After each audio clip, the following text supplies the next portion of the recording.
తెలంగాణ మలిదశ పోరాటానికి పొరిటిగడ్డ మహామహులను రాష్ట్రానికి దేశానికి అందించిన కరీంనగర్ లోక్సభ నియోజకవర్గం 2024 లోక్సభ ఎన్నికల్లో హాట్ టాపిక్ గా మారింది. కీలక రాజకీయాలకు కేంద్ర బిందువైన ఈ లోక్సభ స్థానం గురించి తెలంగాణ వ్యాప్తంగా తీవ్ర చర్చ సాగుతోంది.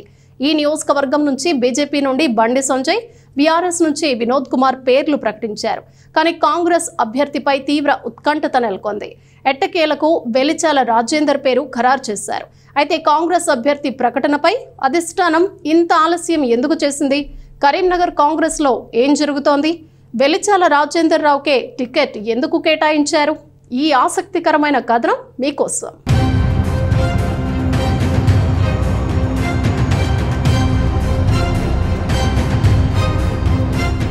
తీవ్ర ఉత్కంఠ మధ్య కరీంనగర్ కాంగ్రెస్ అభ్యర్థిగా వెలిచాల రాజేందర్ రావు పేరును అధిష్టానం ప్రకటించింది. సిట్టింగ్ ఎంపీగా ఉన్న బండి సంజయ్ పేరును బీజేపీ, వినోద్ కుమార్ అభ్యర్థిత్వాన్ని పార్టీ అధిష్టానాలు ఇప్పటికే ప్రకటించారు. దీంతో ఆ పార్టీల అభ్యర్థులు ప్రచారంలో దూసుకుపోతున్నారు. ఈ నేపథ్యంలో కాంగ్రెస్ క్యాండిడేట్ ఎవరో తెలియక ఆ పార్టీ నాయకుల్లో అయోమయం నెలకొంది. తెరపైకి వివిధ పేర్లు వచ్చినా అధిష్టానం మాత్రం ఫైనల్ గా వెలిచాల రాజేందర్ రావు పేరునే ఫైనల్ చేసింది.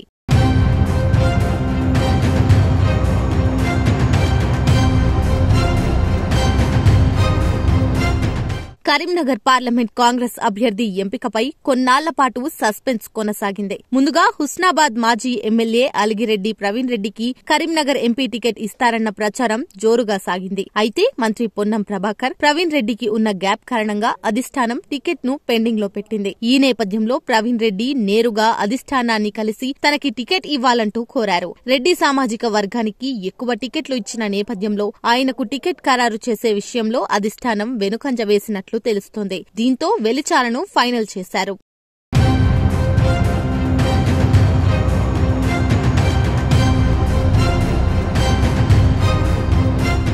కరీంనగర్ మాజీ ఎమ్మెల్యే వెలిచాల జగపతిరావు తనయుడు వెలిచాల రాజేందర్రావు తండ్రి వారసత్వాన్ని పుణికిపుచ్చుకుని ఆయన రాజకీయాల్లోకి వచ్చారు. వెలిచాల రాజేందర్రావు ఢిల్లీలోని రామ్జాస్ కాలేజీలో రాజేందర్రావు బీఏ హానర్స్ పూర్తి చేశారు. ఉస్మానియా క్యాంపస్ లో 1983లో ఎంబీఏ పూర్తి చేశారు. ఓ నిర్మాణ కంపెనీకి ఎండీగా వ్యవహరిస్తున్న ఆయన 1989లో గుండిగోపాలరావుపేట సింగిల్ విండో చైర్మన్ గా ఎన్నికయ్యారు. 1991 నుండి 1994 వరకు కరీంనగర్ మార్కెట్ కమిటీ చైర్మన్ గా, మార్కెట్ కమిటీ ఛాంబర్ స్టేట్ సెక్రటరీగా కొనసాగారు. అనంతరం యూత్ కాంగ్రెస్ రాష్ట్ర సంయుక్త కార్యదర్శిగాను కొనసాగారు. 1992లో నెట్ క్యాబ్ డైరెక్టర్ గా బాధ్యతలు నిర్వర్తించారు. 2001 నుండి 2004 వరకు టీఆర్ఎస్ రాష్ట్ర కార్యదర్శిగా యువజన, విద్యార్థి విభాగాల ఇన్ఛార్జ్ గా పనిచేశారు. 2004లో చొప్పదండి నియోజకవర్గం నుంచి బీఆర్ఎస్ రెబల్ ఇండిపెండెంట్ అభ్యర్థిగా బరిలో దిగారు. దాదాపు 30,000 ఓట్లు సాధించి 3వ స్థానంలో నిలిచారు. దాదాపు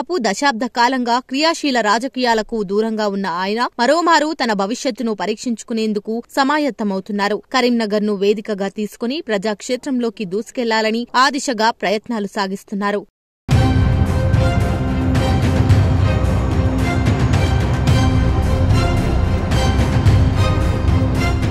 వెలిచాల జగపతిరావు కరీంనగర్ ఎమ్మెల్యేగా గతంలో పనిచేశారు. పలు సామాజిక సేవా కార్యక్రమాలను చేపడుతూ మంచి గుర్తింపు తెచ్చుకున్నారు. ఆయన బాటలోనే కుమారుడు రాజేందర్ రావు నడిచారు. ఈయన ముందుగా కాంగ్రెస్ పార్టీకి చెందినవారే. అయితే 2006లో ప్రజారాజ్యం పార్టీ నుంచి కరీంనగర్ పార్లమెంట్ స్థానానికి పోటీ చేశారు. తెలంగాణ ఉద్యమ సమయంలో టీఆర్ఎస్ పార్టీలో చేరారు. ఆ తర్వాత జరిగిన పరిణామాలలో బీఆర్ఎస్ కు దూరమై మళ్లీ కాంగ్రెస్ లో చేరారు. ప్రస్తుతం కాంగ్రెస్ పార్టీ కరీంనగర్ ఎంపీ అభ్యర్థిగా ఎన్నికల్లో నిలబడి గెలుపే లక్ష్యంగా ముందుకు సాగుతున్నారు.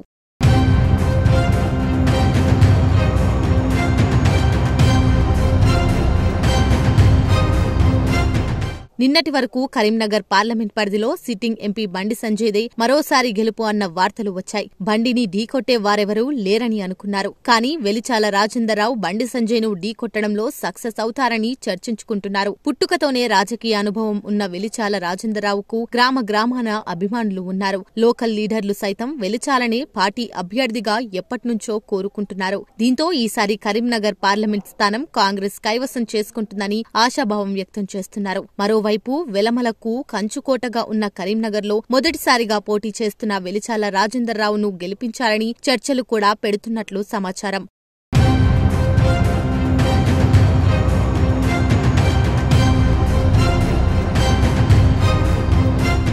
కరీంనగర్ పార్లమెంట్ పరిధిలో పోటీ చేసేందుకు వివిధ పేర్లు వచ్చినా వెలిచాల రాజేందర్రావు పేరును ఫైనల్ చేశారు. వెలిచాల అభ్యర్థిత్వాన్ని ఖరారు చేయడంలో మంత్రి పొన్నం ప్రభాకర్ పాత్ర ఎక్కువగా ఉంది. ఈ నేపథ్యంలో వెలిచాల గెలుపును పొన్నం ప్రభాకర్ ప్రతిష్టాత్మకంగా తీసుకున్నారు. పొన్నం ప్రభాకర్ గతంలో కరీంనగర్ ఎంపీగా పనిచేసిన అనుభవం, ప్రస్తుత మంత్రిగా స్ట్రాటజీతో వెలిచాల రాజేందర్రావును ఎంపీగా గెలిపించే బాధ్యతను తీసుకున్నారు. అధిష్టానం సైతం పొన్నం మీద ఉన్న నమ్మకంతో వెలిచాలకు కాంగ్రెస్ పార్టీ ఎంపీ అభ్యర్థిగా టికెట్ కేటాయించడంతో ఇక గెలుపే లక్ష్యంగా పొన్నం సైతం పావులు కదిపేందుకు సిద్ధమవుతున్నారు. కరీంనగర్ పార్లమెంట్ పరిధిలోని కాంగ్రెస్ పార్టీ సీనియర్ నాయకులను, కార్యకర్తలను, కొత్తగా పార్టీలో చేరుతున్న ఇతర పార్టీల నాయకులను సమన్వయం చేస్తూ రాజేందర్రావుతో మంత్రి పొన్నం కూడా ఎన్నికల ప్రచారంలో పాల్గొననున్నారు.